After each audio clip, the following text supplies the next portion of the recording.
दर्शकों, समाज का एक बहुत बड़ा वर्ग भक्ति मार्ग को सिद्धि और चमत्कारों से तुलना करके भी देखता है। हर धर्म में अपनी अपनी सिद्धि शक्तियों के लिए बहुत सारे महापुरुष प्रसिद्ध हैं। ऐसे ही एक सिद्धि पुरुष हुए हैं जिनका नाम है गोरखनाथ, जिनको सिद्धि शक्तियों का पर्याय माना जाता है। अब सवाल यह है कि क्या गोरखनाथ जी से भी कोई सिद्धि युक्त और शक्तियों वाला भगवान है या नहीं। यह तो आपको पूरी वीडियो देखने के बाद ही पता चलेगा।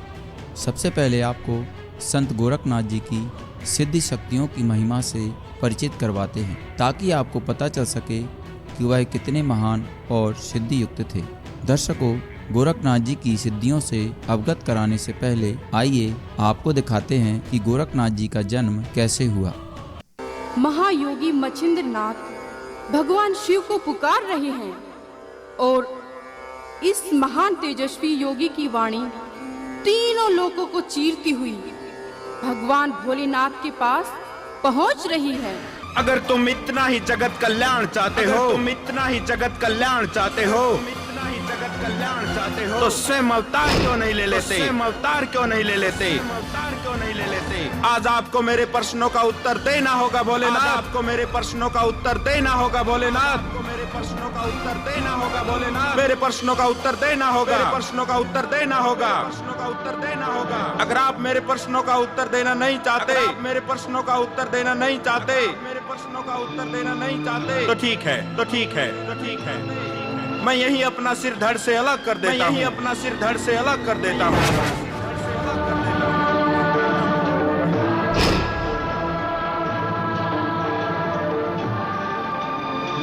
मच्छिंद्र नाथ, ये तुम क्या कर रहे हो? तुम्हारे जैसे महायोगी के लिए ये बातें शोभा नहीं देती। भोलेनाथ, आप मेरे बस मच्छिंद्र नाथ, मैं तुम्हारे दुखी होने का कारण जानता हूँ। अपने मन से सभी चिंता व दर्द निकाल दो। आप सब कुछ जानते हुए भी ये सब कह रहे हैं कि अपने मन से चिंता व दर्द निकाल दो, परंतु कैसे भगवान, ये कैसे संभव है? यह संभव है मच्छिंद्र नाथ। इस सृष्टि में कुछ भी असंभव नहीं है। हे भोलेनाथ, कृपया स्पष्ट शब्दों में बताएं कि आप कहना क्या चाहते हैं। आपकी ये रहस्यमयी मुस्कान मेरे मन को विचलित कर रही है। ऐसी कोई तो बात है भोलेनाथ जो आप छुपा रहे हैं। तो सुनो मच्छिंद्र नाथ, जगत कल्याण व नाथ पंथ का नाम आगे बढ़ाने के लिए मैं स्वयं पृथ्वी पर रुद्र अवतार लूंगा। अवतार रूप में ये दुनिया मुझे गोरखनाथ के नाम से जानेगी और आपको ही मेरे गुरु होने का सौभाग्य प्राप्त होगा। मच्छिंद्र नाथ जी, तो अब बताएं, कोई और इच्छा शेष रह गई हो तो? मैंने तो एक बूंद पानी मांगा था भोलेनाथ, आपने तो अपार समुंदर दे दिया। अब भला मेरी और क्या इच्छा शेष रह गई भोलेनाथ? तो ठीक है मच्छिंद्र नाथ, तुम नगरी नगरी द्वारे द्वारे अलख निरंजन का प्रकाश फैलाओ। मेरा आशीर्वाद सदा तुम्हारे साथ है मच्छिंद्र नाथ। जैसी आपकी आज्ञा भोलेनाथ। अलख निरंजन, अलख निरंजन, अलख निरंजन, अलख निरंजन। गुरुजी, अलख निरंजन, अलख निरंजन। दर्शकों, इस प्रकार भगवान शिव के अवतार के रूप में जन्मे श्री गोरखनाथ जी। एक समय संत गोरखनाथ जी अपने गुरु मच्छिंद्र नाथ जी की खोज में निकले, जो कई वर्षों से लापता थे। अपने गुरु की तलाश करते करते गोरखनाथ जी संत कणिपानाथ जी से मिलते हैं। संत गोरखनाथ जी और संत कणिपानाथ जी दोनों ही शिव जी को इष्ट मानने वाले थे। कणिपानाथ जी के गुरु जलंधर नाथ जी थे। एक दिन कणिपानाथ जी गोरखनाथ जी के सामने अपनी सिद्धि का प्रदर्शन करने लगे। तो ठीक है नाथ जी, मैं अपनी योग विद्या से यही आम मंगवा देता हूँ।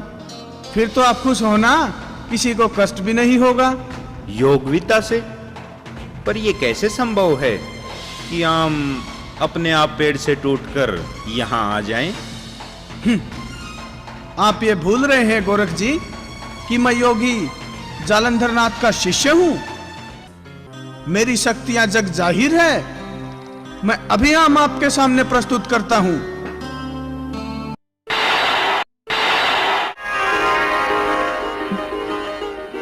वाकई में सचमुच आश्चर्य है।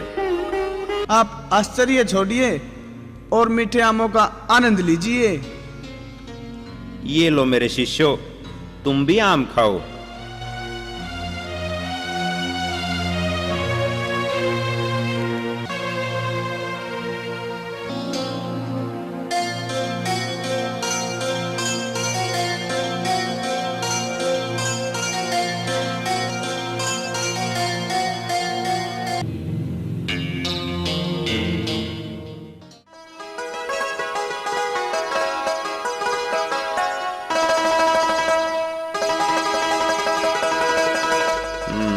सचमुच आम बहुत मीठे हैं। बस कनीफा नाथ जी, और खाने को मन नहीं कर रहा।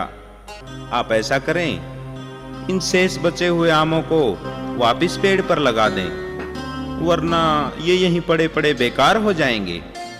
आप इतने विद्वान होकर क्यों अनहोनी बात करते हो गोरखनाथ जी? भला टूटे हुए फल भी वृक्ष पर दोबारा लग सकते हैं। हंसने की कोई बात नहीं है कनीफा नाथ जी, लग सकते हैं। जिस प्रकार ये फल टूटने से पहले वृक्ष पर थे, उसी प्रकार अब भी वृक्ष पर दोबारा लग सकते हैं। आप अपूर्ण गुरु के शिष्य हो, परिपूर्ण कैसे हो सकते हो? तभी तो ऐसी अज्ञानता भरी बातें करते हो। अपनी वाणी पर संयम रखें कनीफा नाथ जी। मैं अपने गुरु जी का अपमान कतई सहन नहीं कर सकता। मेरे गुरु ने मुझे इतना सामर्थ्यवान बना दिया है कि मैं कभी हार मानने वाला नहीं। आप उसी गुरु मच्छिंद्रनाथ के शिष्य हैं जो तिरिया राज्य में रानी मैनांकिनी की कैद में पड़े हैं और उनके साथ भोग विलास का जीवन व्यतीत कर रहे हैं, जिनके कारण आज सारे संसार में नाथ संप्रदाय की बदनामी हो रही है। किसी के ऊपर आरोप लगाने से पहले इंसान को अपने गिरेबान में झांक कर देखना चाहिए कनीफा नाथ जी। क्या आपको अपने गुरु जलंधर नाथ की दुर्दशा के बारे में कुछ ज्ञान है? अगर नाथ संप्रदाय की बदनामी की इतनी ही चिंता है तो पहले अपने गुरु जलंधर नाथ को राजा गोपीचंद की कैद से छुड़वाओ, जिसको राजा गोपीचंद ने गहरे गड्ढे में डालकर घोड़ों की मणों लीद डलवा रखी है।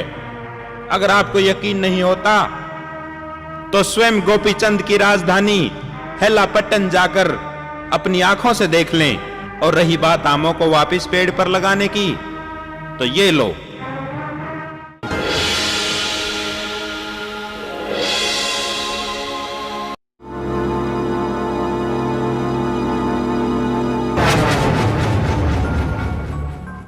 अब तो तुम मेरे गुरु को परिपूर्ण मानोगे?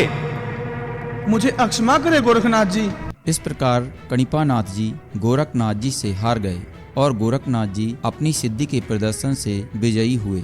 इस दौरान गोरखनाथ जी को अपने गुरु मच्छिंद्रनाथ जी का पता चल जाता है, जो भोग विलास करने के लिए अपने शरीर को त्याग कर एक युवा राजा के शरीर में प्रवेश करके उस राजा की रानी से भोग विलास कर रहे थे। गोरखनाथ जी अपने गुरु से मिलने जाते हैं, लेकिन उनको पता चलता है कि उस राज्य की सीमा का हनुमान गश्त देते हैं। कोई भी मनुष्य उसकी सीमा में प्रवेश नहीं कर सकता। गोरखनाथ जी को राज्य की सीमा के पास कुछ नाचने गाने वाली स्त्रियां मिल जाती हैं, जो नाच गाने का प्रदर्शन करने के लिए राजमहल में जाने वाली थीं। गोरखनाथ जी उन स्त्रियों से प्रार्थना करते हैं कि आप मुझे अपने साथ ले चलो, मैं गाना गाना और संगीत बजाना जानता हूँ, और यदि आप कहो तो मैं स्त्री रूप भी बना सकता हूँ। साज बजाने में ही नहीं, अभी तो मैं गायन विद्या में भी निपुण हूँ। आप चाहें तो मुझसे आप कोई भी साज बजवा सकती हैं। मैं अपनी परीक्षा देने के लिए तैयार हूँ। तो ठीक है, ये लो, हम भी तो देखें कि तुम्हें संगीत कला का कितना ज्ञान है।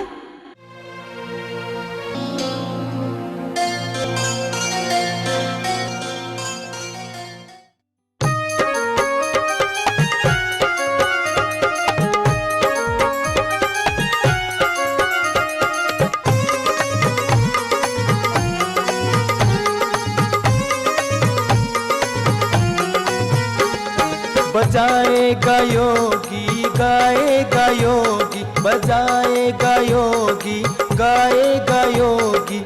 वाह संत जी वाह, आपकी संगीत कला तो बेजोड़ है। अगर रानी मैनांकनी ऐसा संगीत सुनेगी तो बहुत प्रसन्न होगी और ढेर सारा इनाम भी देगी। हम आपको अपने साथ ले जा सकती हैं संत जी। लेकिन आपने अभी तक अपना परिचय तो नहीं दिया। आप हमें अपना नाम तो बताएं। हम साधु योगियों का क्या नाम होता है देवी? आप मुझे संत जी ही कहकर पुकारें, यही ठीक रहेगा। चलो, जैसी आपकी इच्छा संत जी। चलो चलते हैं। चलिए देवी।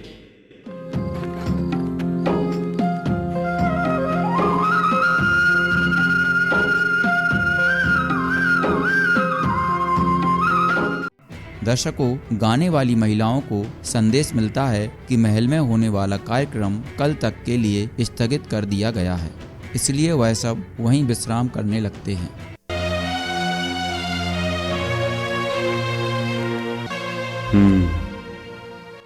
कलिंगा रानी और उसकी सहेलियां तो सो गई। अब वैसे भी अर्धरात्रि का समय होने वाला है। लगता है हनुमान जी की गर्जना का समय हो गया है। मुझे पहले ही मंत्रों द्वारा हनुमान जी को तिरिया राज्य में आने से रोकना होगा, नहीं तो कोई अनहोनी घटना घट सकती है।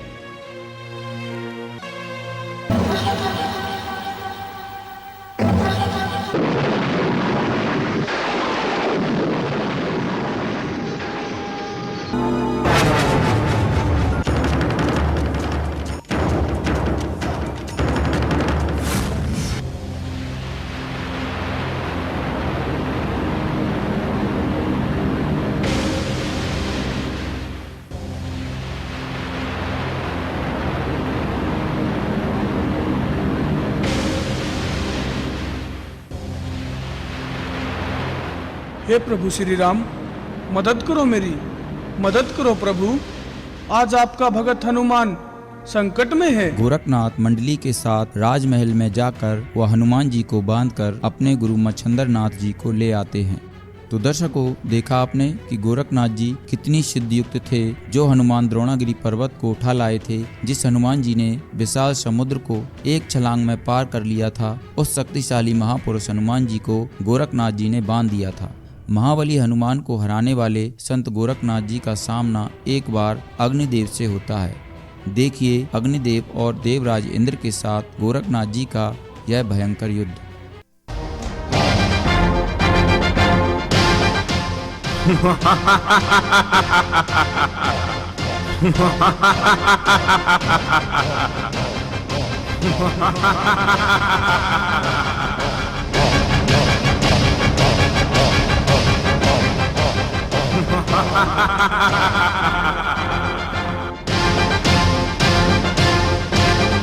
अग्निदेव,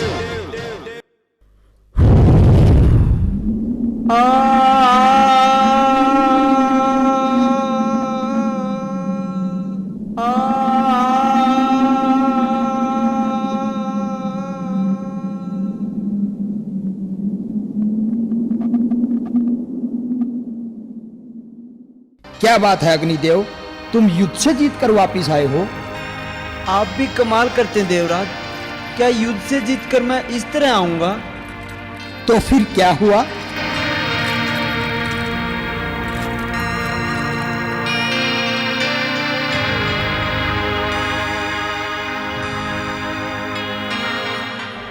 मुझे तो गोरखनाथ ने फूंक से उड़ाकर ही पृथ्वी से वापस स्वर्गलोक पहुंचा दिया।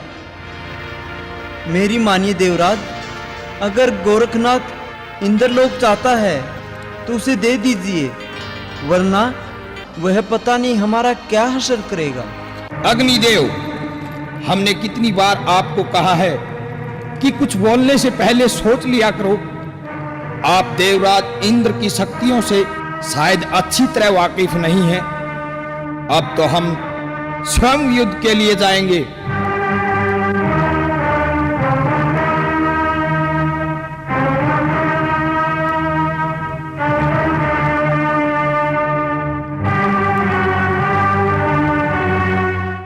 पता नहीं अब क्या होगा।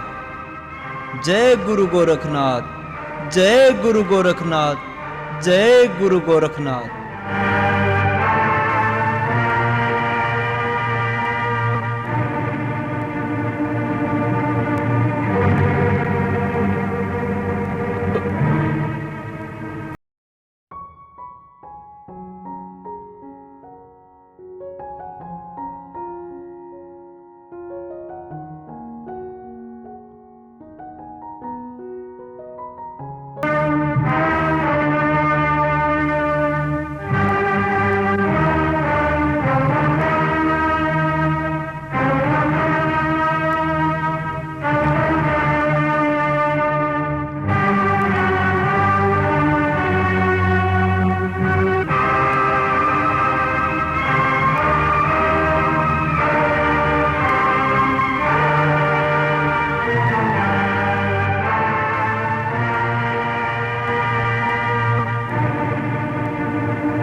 अरे देख गोरखनाथ, तुम्हारे सामने कौन खड़ा है? देवराज इंद्र। अगर हिम्मत है तो अब युद्ध करो। आज फैसला हो जाएगा कि ताकतवर कौन है। देवराज, भलाई इसी में है कि तुम चुपचाप यहां से चले जाओ और मुझे अपनी तपस्या पूरी करने दो, वरना ये तुम्हारे लिए ठीक नहीं होगा। ठीक व गलत का फैसला करने वाले तुम कौन होते हो गोरखनाथ? हम देवराज इंद्र हैं। नाथ पंथ में तो क्या, इस पूरी पृथ्वी पर कोई ऐसा योद्धा नहीं हुआ है जो हमारा मुकाबला कर सके। तुम्हारी वाणी से अहंकार की बू आ रही है देवराज इंद्र, और योद्धा तुमसे पूछकर पैदा नहीं होते। चुपचाप यहां से चले जाओ, वरना इतिहास में आज तुम्हारे नाम का एक और काला अध्याय जुड़ जाएगा। हम साधु योगियों का काम युद्ध करना नहीं, बल्कि समाज में अमन शांति को बढ़ावा देना होता है। गोरखनाथ, तुम तो बड़ी जल्दी घबरा गए जो अमन शांति की बातें करने लगे। तुम तो कायर निकले गोरखनाथ, कायर। अपनी वाणी पर संयम रखें देवराज इंद्र, वरना ये स्वर्गलोक देवराज के नाम से वंचित हो जाएगा। तो ये ले गोरखनाथ, संभाल इस बाण को।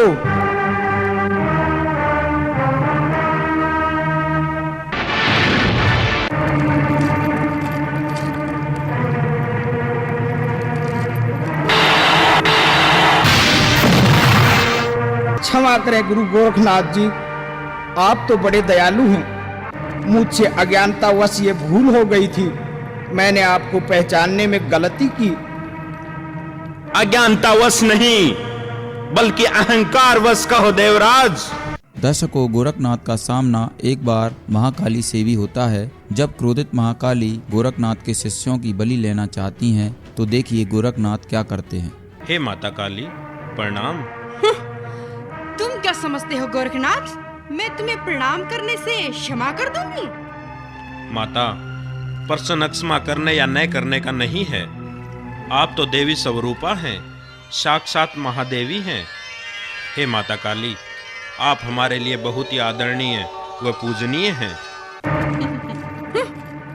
गोरखनाथ, नाथ शिरोमणि, नाथ पंथ के गुरु, जब मौत सामने दिखाई दी तो उसका गुणगान करने लगे। लेकिन अब बहुत देर हो चुकी है गोरखनाथ, अब मेरा ये क्रोध तुम्हारे प्राण लेकर ही शांत होगा।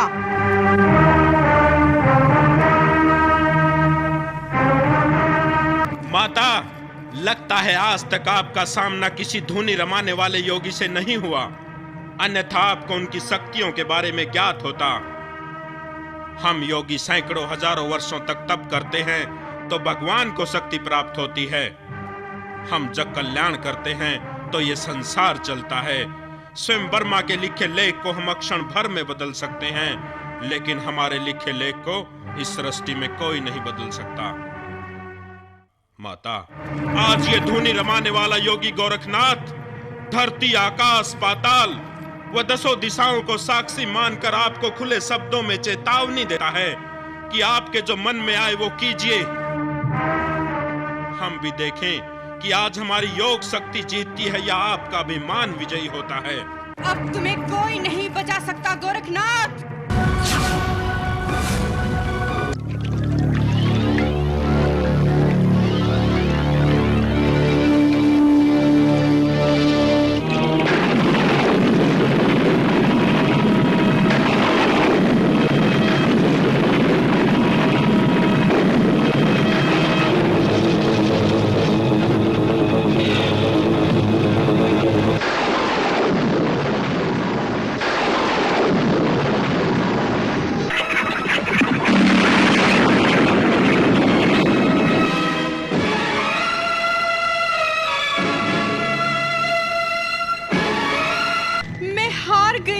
शिरोमणि, तुम विजयी हुए। क्यों माता, आप तो चंडी रूपा हैं। आपका सामना तो इस पूरी सृष्टि में कोई नहीं कर सकता। हम तो मामूली से धूनी रमाने वाले योगी हैं। आप लीजिए ना हमारी भेंट। हे नाथ शिरोमणि, मुझे क्षमा करें। मैं आपकी शक्तियों से अनभिज्ञ थी। मैंने अपनी शक्तियों के अभिमान में आपको पता नहीं क्या क्या कह दिया। मुझे क्षमा करें योगी राज। इसी प्रकार एक बार गोरखनाथ जी का सामना शिव के गण माने जाने वाले वीरभद्र से हो गया, क्योंकि वीरभद्र गोरखनाथ के गुरु मच्छिंद्रनाथ के मृत शरीर की हड्डियों को उठा लाए थे। वह कैलाश पर्वत पर गोरखनाथ के आने का इंतजार कर रहे थे।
गोरखनाथ और वीरभद्र के भयंकर युद्ध में गोरखनाथ वीरभद्र के सर को धड़ से अलग कर देते हैं और उनका अंत कर देते हैं।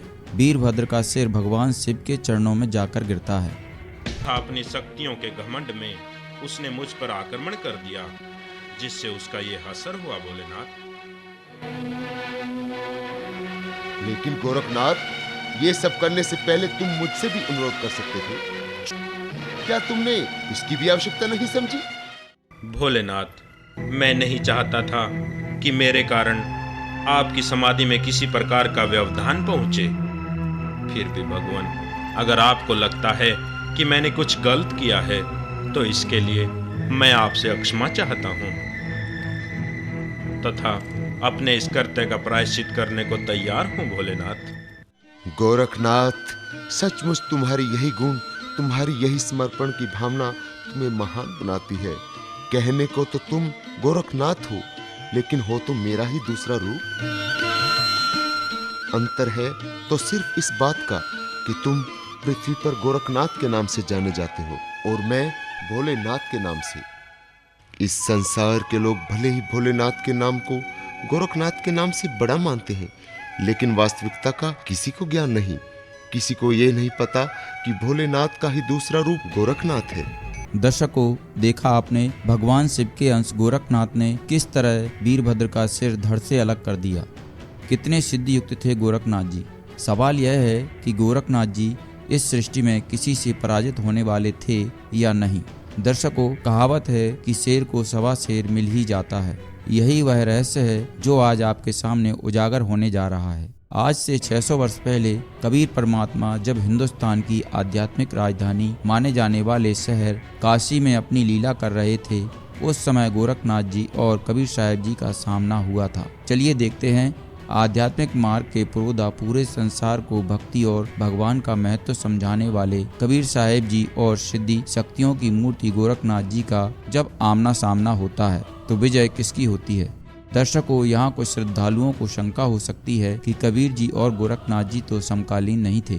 गोरखनाथ जी लगभग 1300 वर्ष पहले हुए थे और कबीर जी लगभग 600 वर्ष पहले हुए हैं। यह कैसे संभव हो सकता है कि कबीर जी और गोरखनाथ जी की कोई गोष्ठी हुई हो। इस शंका के समाधान के लिए आपको इस वीडियो पर फिर से गौर करना होगा।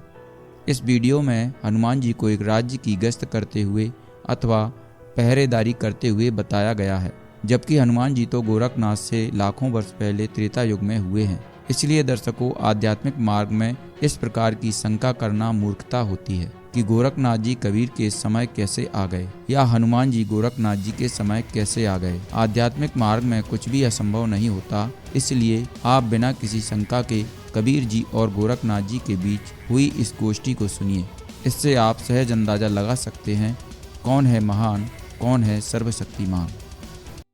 गोरखनाथ जी को 9 नाथों में से एक माना जाता है। गोरखनाथ एक योगी थे जो भारत में नाथ संप्रदाय के संस्थापक माने जाते हैं।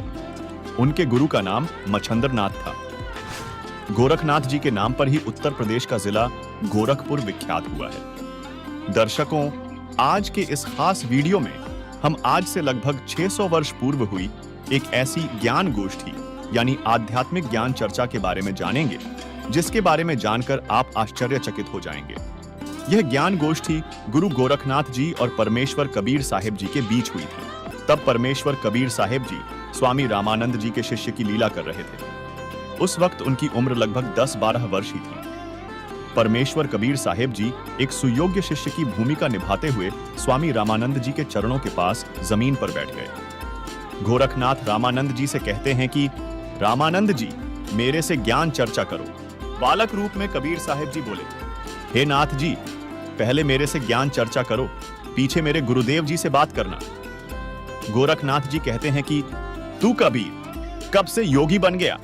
कल का जन्मा और चर्चा करेगा गोरखनाथ के साथ। तेरी क्या आयु है और कब से वैरागी बन गया?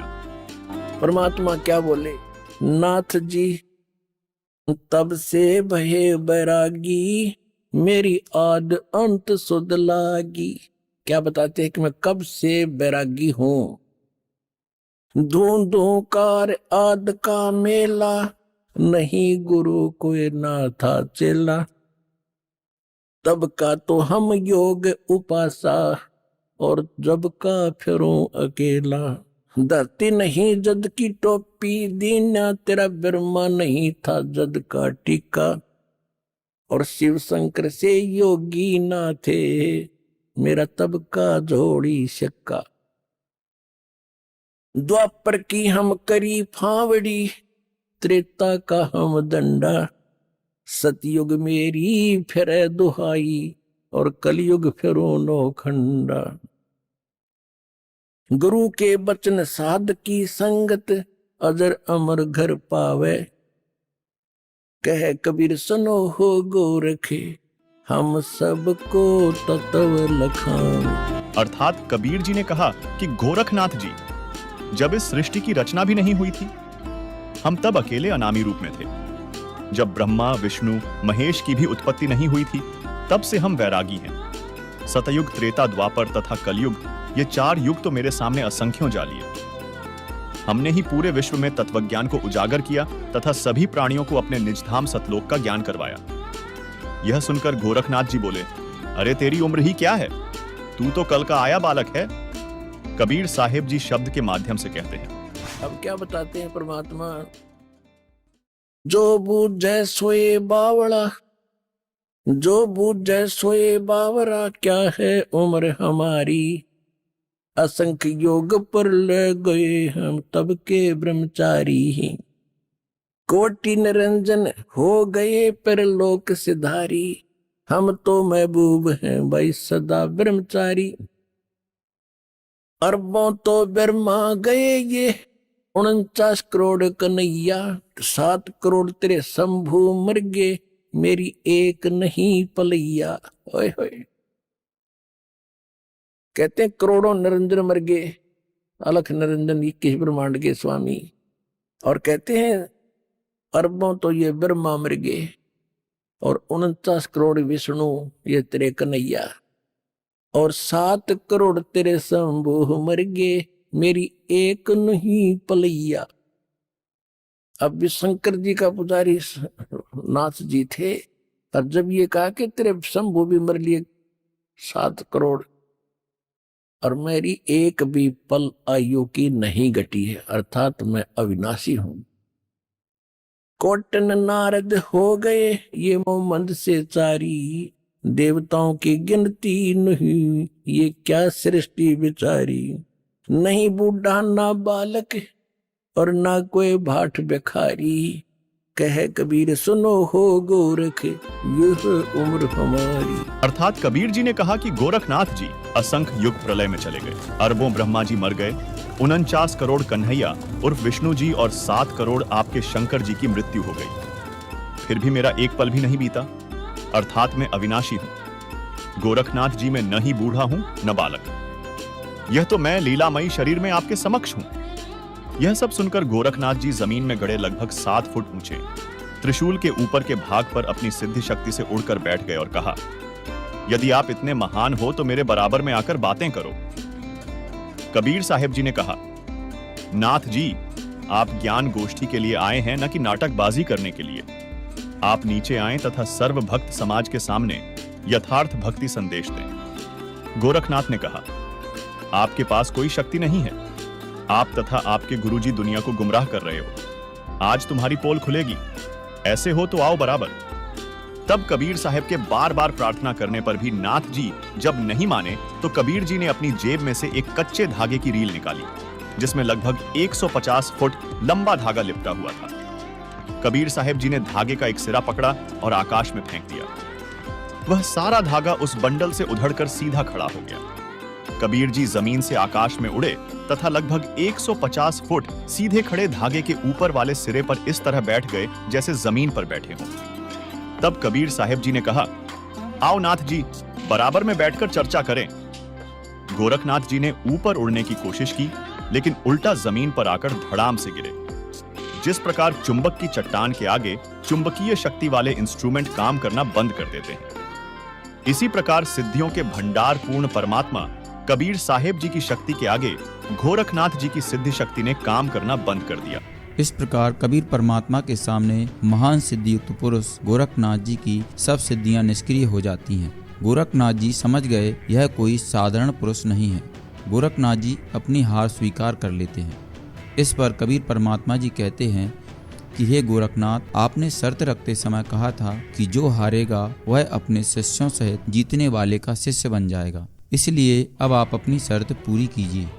गोरखनाथ जी ने हाथ जोड़कर विनती करते हुए कहा, हे भगवान, मेरी कुछ शंकाएं हैं, कृपया आप उनका भी शंका समाधान कर दीजिए ताकि मुझे आपकी शरण लेने में किसी भी प्रकार का संकोच न हो। कबीर परमात्मा जी ने कहा, बोलो गोरखनाथ। गोरखनाथ जी कहते हैं कि हे कबीर जी, आप कौन हैं, कहाँ से आए हैं, कृपया बताने की कृपा कीजिए, क्योंकि पृथ्वी पर ऐसा कोई संत महात्मा सिद्ध नहीं है जो गोरखनाथ को हरा सके।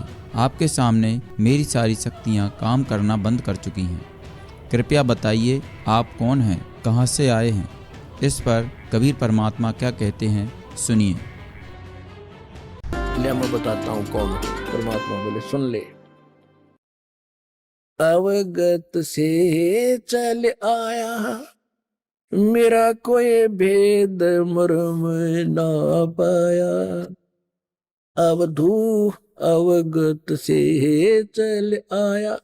अवधूत, हे गोरखनाथ, मैं अवगत से चला आया, जिसके बारे में कोई नहीं जानता। तेरा ब्रह्मा जानता ना तेरा शंकर जानता। न विष्णु जानते। अवधू अवगत से चल आया, मेरा कोई भेद मर्म ना पाया। ना मेरा जन्म न गर्भ बसेरा, बालक बन दिखलाया। काशी नगर जल कमल पडेरा, तहाँ जुलाहे न पाया। मात पिता मेरे कछु नाही, ना मेरे घर दासी। जुल्ला का सुत आण कहाया, जगत करो मेरी हंसी। मात पिता मेरे कछु नाही, ना मेरे घर दासी। ये जुल्ला का सुत आण कहाया, जगत करे मेरी हंसी। ये 5 तत्वों का धड़ना मेरा, जानू ज्ञान अपारा। सत स्वरूपी नाम साहेब का, ओहे नाम हमारा। अदर दीप सतलोक में, अदर दीप गगन गुफा में, तान्य वस्तु सारा। तेरा ज्योत स्वरूपी अलख निरंजन, वो डरता ध्यान हमारा। तो ठीक है मच्छंदर नाथ, तुम नगरी नगरी द्वारे द्वारे अलख निरंजन का प्रकाश फैलाओ। मेरा आशीर्वाद सदा तुम्हारे साथ है मच्छंदर नाथ। जैसी आपकी आज्ञा भोलेनाथ। अलख निरंजन, अलख निरंजन, अलख निरंजन, अलख निरंजन। अदर दीप और गगन गुफा में, तान्य वस्तु सारा। तेरा ज्योत स्वरूपी अलख निरंजन, वो डरता ध्यान हमारा। हाड चाम लहू ना मेरे, हाड चाम लहू ना मेरे, कोई जाने सतनाम उपासी। तारण तरण अभय पद दाता, मैं हूं कबीर अविनाशी।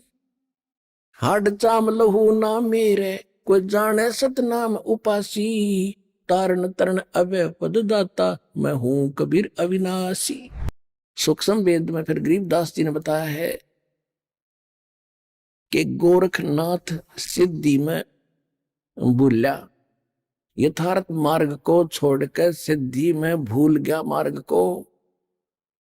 गोरखनाथ सिद्धि में भूला, और टूने टामण हांडे फूल्या।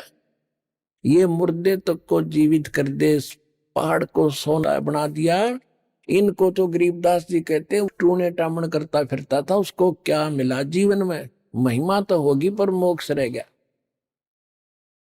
मन तो सुख के सागर बस रे, भाई और ना ऐसा यस रे। भाई तो सुख के सागर बस रे, भाई और ना ऐसा यस रे। देखो, इसको कहते तत्व ज्ञान, इसको कहते सूक्ष्म वेद। अब हम एक ही बात को सुनकर उसकी महिमा गाते रहते थे, उसी के गुण गाते रहते थे, हमें पता नहीं था इतनी जबरदस्त सिद्धियां दिखाने वाला व्यक्ति और कति जीरो था, -0 था अध्यात्म मार्ग में। गोरखनाथ सिद्धि में बुल्या, और टूने टामण हांडे फुल्या, और जंतर मंत्र जोग निभाई, और काल चक्कर जम जोरा खाई। तुम हो जम की फर्दी माही। गोरखनाथ को कबीर साहब ने कहा कि तू तो काल की फर्द में चढ़ रहा है। फर्द, फर्द कौन सा हो जो परमानेंट आपकी जमीन हो जाती है ना, आपकी फर्द में आ जाती है, तो आपका नाम होगी वह पक्की। तो परमात्मा ने कहा कि तू तो काल की फर्द में चढ़ रहा है, ये तो सिद्ध पाक क्या महिमा होगी तेरी। सिद्ध नहीं, ये गधे हैं जो जाने नहीं सतनामा। कहते जिनके पास सतनाम नहीं वो आज भी गधे हैं, वो सिद्ध नहीं है, हम उसको सिद्ध पुरुष कहते। तो गोरखनाथ जी ने जब ये ज्ञान सुना, उसने सोचा भी इसको फालतू छेड़ने की जरूरत नहीं है, ज्ञान में यू तुझे कतई नहीं जानते। सिद्धि में भी उसके जचगी, फिर उसका फिर भ्रम रह गया थोड़ा सा। कहने लगा जी एक बार गंगा के किनारे चलो। अब चल भाई, क्या रह गया, एक और मैं कुछ लीला करता हूं, आप मुझे उसमें पराजित कर देना, मैं आपका शिष्य बन जाऊंगा। परमात्मा बोले चल। गोरखनाथ जी गंगा के अंदर छलांग लगा गए और एक मछली का रूप धारण कर लिया, और घनी मछली वहां पर। तो उसने कहा था कि मैं इसमें छलांग लगाऊंगा और मुझे आप खोज देना दरिया से, फिर मैं आपको गुरु बना लूंगा। अब गोरखनाथ जी ने छलांग लगाई, मछली रूप बना लिया। परमात्मा ने छलांग लगाई, वह मछली पकड़ कर टिटवी बाहर लिया और बाहर काट के गोरखनाथ बना दिया। फिर गोरखनाथ चरणों में गिर गया। दर्शकों, आपने देखा किस प्रकार समर्थ कबीर परमात्मा के सामने गोरखनाथ जी नतमस्तक हो जाते हैं। जिन सिद्धि शक्तियों को कबीर परमात्मा ने भक्ति मार्ग में बाधा बताया है, उन सिद्धि शक्तियों को हमने परमात्मा प्राप्ति की वस्तु मान लिया था। लेकिन संत रामपाल जी महाराज ने सिद्ध किया कि सत भक्ति और सत मंत्रों से मोक्ष प्राप्त होगा। सिद्धि शक्तियाँ तो केवल अपने पुण्य खत्म करने का ही जरिया हैं। दर्शकों, आपने इस वीडियो के माध्यम से जाना कि गोरखनाथ जी जैसे सिद्धि पुरुष जिन्होंने हनुमान जी, काली माता, इंद्र आदि देवताओं को पराजित किया, जो स्वयं शिव भगवान के अंश थे, उनको कबीर परमात्मा की समर्थता के सामने किस प्रकार नतमस्तक होना पड़ा। इससे यह भी प्रमाणित हुआ कि कबीर परमात्मा ही महान है, कबीर परमात्मा ही सर्वशक्तिमान है और कबीर परमात्मा ही सबसे बड़े भगवान है।